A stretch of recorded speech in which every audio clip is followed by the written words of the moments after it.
Welcome to the Coach's Experience and another product video. Today we're going to show you how you can extend the lifespan of your cables using our silicone cable savers.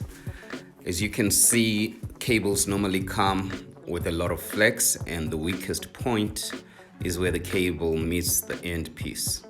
So we're going to be using this cable for our installation. First, we're going to show you how much flex the cable has naturally.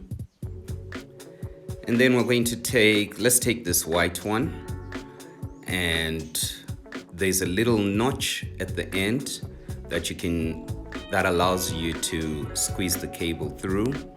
And then the rest of the installation is relatively easy. You just twist it around the cable like so, and there you go.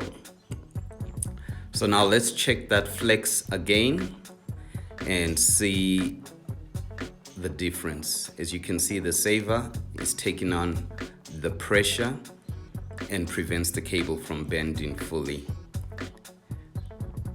Now we saw a tip online to add extra protection and a bit of color. You can install a second saver. You install it upside down.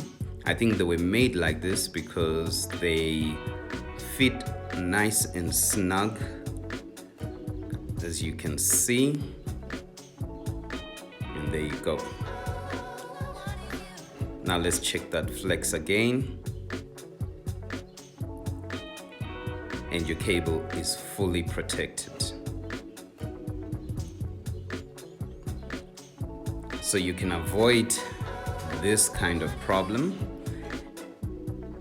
and extend the lifespan of your cable with our silicone cable savers. Thank you for watching. Subscribe and like if you want to see more videos.